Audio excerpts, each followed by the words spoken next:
साथियों, जब चंद्रयान-3 पृथ्वी से 173 किलोमीटर की दूरी पर था, तभी कुछ ऐसा हुआ जिससे इसरो को चंद्रयान-3 के थ्रस्टर्स को चालू करना पड़ गया और इसरो ने चंद्रयान-3 की दिशा को भी बदल दिया।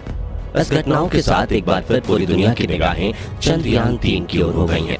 लेकिन आखिर ऐसा क्या हुआ था जो इसरो को इतना बड़ा कदम उठाना पड़ गया? आइए इसके बारे में जानते हैं। दरअसल दोस्तों, आपको बता दें कि इसरो का पहले से निश्चित किया हुआ एक काम था जिसे इसरो ने अंजाम दिया था और इसरो के वैज्ञानिकों को पहले से ही इस पूरे घटनाक्रम के बारे में पता था। इसका कारण जानने से पहले आपको अंतरिक्ष से जुड़ी कुछ बातें जाननी होंगी, तभी आप इसरो के ऐसा करने के पीछे का राज समझ पाएंगे।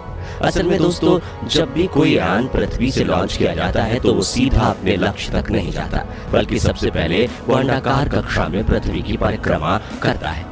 कभी वो पृथ्वी के बहुत नजदीक चला आता है तो कभी बहुत दूर चला जाता है।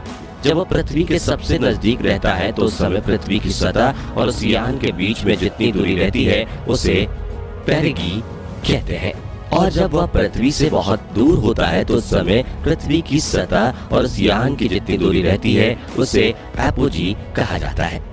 अगर आपने 2019 में आई अक्षय कुमार की मिशन मंगल देखी होगी तो आप पेरिगी और एपोगी को आसानी से समझ पा रहे होंगे।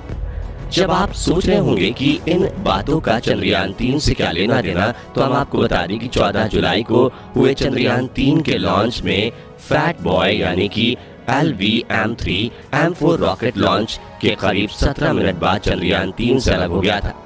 इन 17 मिनट में ही फैट बॉय ने चंद्रयान-3 को उसकी निर्धारित कक्षा में पहुंचा दिया था। लेकिन ये कक्षा आखिर थी कौन सी और इसकी पेरिगी और एपोगी क्या थी?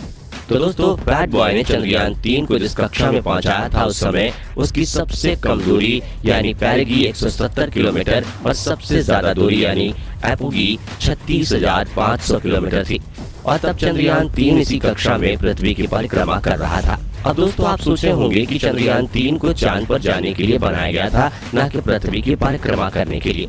तो साथियों, अगर हम चाहते हैं कि चंद्रयान-3 पृथ्वी की परिक्रमा करना छोड़कर अपनी चांद की यात्रा शुरू कर दे, तो उसके लिए हमें सबसे पहले उसे पृथ्वी के गुरुत्वाकर्षण क्षेत्र से बाहर करना होगा। इसके लिए इसरो एक खास तरीके का प्रयोग करेगा जिसमें वो धीरे धीरे चंद्रयान-3 की कक्षा को बड़ा करेगा और एक समय ऐसा आएगा कि वो कक्षा इतनी बड़ी हो जाएगी कि हमारा चंद्रयान-3 पृथ्वी के गुरुत्वाकर्षण क्षेत्र से बाहर निकल जाएगा और चांद की ओर बढ़ने लगेगा। यानी चंद्रयान-3 पृथ्वी के चारों ओर परिक्रमा करने का चक्कर धीरे धीरे बढ़ाता जाएगा और एक चक्कर ऐसा होगा जिसमें चंद्रयान पृथ्वी से काफी दूर और चंद्रमा के नजदीक होगा, जिसके बाद हमारा चंद्रयान पृथ्वी को छोड़कर चंद्रमा की परिक्रमा करने लगेगा और इसी चक्कर में चंद्रयान और चंद्रमा के बीच की दूरी मैक्सिमम होगी। जिसके बाद चंद्रयान की यह परिक्रमा धीरे धीरे कम होती जाएगी और एक समय ऐसा आएगा जिसमें चंद्रयान की चंद्रमा से दूरी महज 30 किलोमीटर होगी। जिसके बाद चंद्रयान-3 को चंदा मामा की धरती पर उतारा जाएगा। लेकिन साथियों, यह काम जितना हमें सरल लग रहा है इतना सरल नहीं है। इसमें कई रहस्यमय घटनाओं का सामना करना पड़ता है। आइए इसे थोड़ा और ढंग से समझते हैं। दोस्तों, आपने पूरी प्रक्रिया तो समझ ली, लेकिन आप ये नहीं समझ पाए होंगे कि चंद्रयान-3 तो अभी अंतरिक्ष में है, फिर इसरो इसकी कक्षा को बदलेगा कैसे? तो आइए हम आपको पहले इसका जवाब दे देते हैं। दरअसल इसरो को पहले से ही इन सभी बातों का पता था, इसलिए इसरो ने चंद्रयान-3 की दिशा और कक्षा बदलने के लिए उसमें थ्रस्टर्स लगाए थे। इन थ्रस्टर्स को चालू करके इसरो चंद्रयान-3 की दिशा और गति को नियंत्रित कर सकता है। जब चंद्रयान-3 को लॉन्च किया गया था और उसे अंतरिक्ष में पृथ्वी की कक्षा के अंदर छोड़ा गया था तो उस समय वो 170 किलोमीटर पेरिगी और 36,500 किलोमीटर एपोगी पर पृथ्वी के चक्कर लगा रहा था। और तभी इसरो की तरफ से चंद्रयान-3 के थ्रस्टर्स चालू कर दिए गए।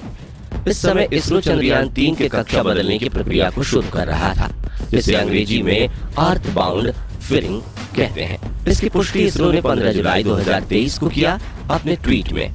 इसरो ने अपने ट्वीट में बताया कि चंद्रयान-3 की अर्थ बाउंड फिरिंग 1 को सफलता के साथ पूरा किया जा चुका है और चंद्रयान-3 में लगे सभी उपकरण बढ़िया ढंग से काम कर रहे हैं। अर्थ बाउंडिंग फिरिंग 1 के बाद चंद्रयान-3 की पेरिगी 170 किलोमीटर से बढ़कर 173 किलोमीटर हो गई। वहीं इसकी एपोगी 36,500 किलोमीटर से बढ़कर 41,762 किलोमीटर हो गई है।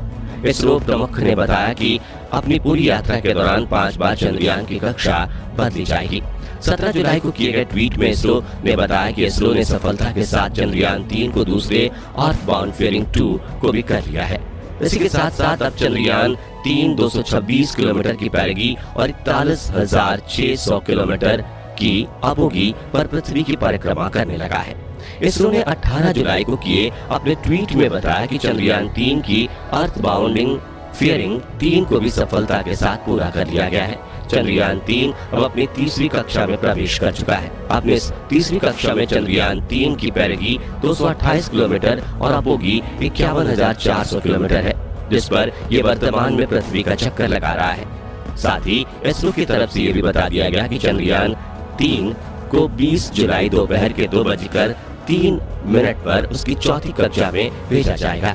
इसरो की तरफ से पूरा ध्यान चंद्रयान 3 की अपोगी को बदलने में लगा हुआ है। इसरो इसे पृथ्वी से ज्यादा दूर भेजना चाहता है। एक रिपोर्ट के मुताबिक इसरो का मकसद 31 जुलाई के पहले चंद्रयान 3 को पृथ्वी से कम 1 लाख किलोमीटर की दूरी पर पहुंचाना है। जिसके बाद चंद्रयान 3 को लूनर ट्रांसफर ट्रेजेक्टरी ऑर्बिट यानी कि एक लंबी दूरी वाली कक्षा में भेजा जाएगा।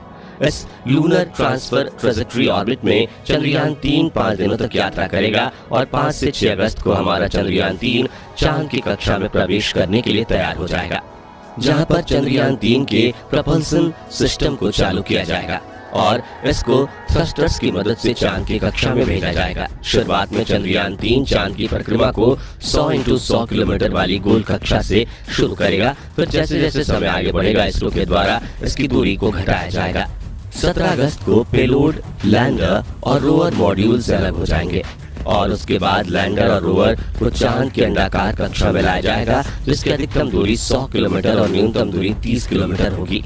इस कक्षा में आने के बाद हमारा पहला काम चंद्रयान 3 की गति को कम करना होगा। इसके लिए चंद्रयान 3 में लगे हुए थ्रस्टर्स को इसकी गति के उल्टी दिशा में चलाया जाएगा और 23 अगस्त को वो दिन आएगा जब हमारे भारत का ये यान चांद की सतह पर सॉफ्ट लैंडिंग करेगा। वैज्ञानिकों ने किसी भी समस्या से बचने के लिए कई अलग रास्ते की भी खोज की है। लैंडर और रोवर को पहले ही से कहीं ज्यादा मजबूत बनाया गया है, जिससे चंद्रयान 2 जैसी किसी भी गलती से बचा जा सके। साथियों, चंद्रयान 3 इसरो के मून प्रोग्राम का तीसरा मिशन है, जिसे चांद पर सॉफ्ट लैंडिंग करने के लिए और चांद के ध्रुव पर शोध करने के लिए लॉन्च किया गया है। साथियों, अब हम सब भारतवासियों के बेसब्री के इंतजार के बाद चंद्रयान 3 को 14 जुलाई 2023 के दिन दोपहर 2:35 पर सतीश धवन स्पेस सेंटर श्रीहरिकोटा से लॉन्च किया गया था, जिसमें मिशन पेलोड में एक लैंडर और एक रोवर भेजा गया। लैंडर का नाम विक्रम है, वहीं रोवर का नाम प्रज्ञान है। लैंडर का मुख्य काम चांद की सतह पर सॉफ्ट लैंडिंग करना है, जिसके बाद रोवर बाहर निकलेगा और चंद्रमा की धरती पर रिसर्च करेगा। साथियों, रोवर को चांद की सतह पर कई वैज्ञानिक प्रयोग और शोध करने के लिए विशेष रूप से बनाया गया है। इसरो द्वारा चंद्रयान 3 को अपने फैट बॉय के नाम से जाने जाने वाले LVM-3M4 रॉकेट से लॉन्च किया गया था और इसरो के इस लोकप्रिय रॉकेट ने 100% सफलता के साथ चंद्रयान 3 को पृथ्वी की कक्षा में छोड़ दिया था। तो दोस्तों, ये थी चंद्रयान 3 मिशन से जुड़ी कुछ महत्वपूर्ण बातें।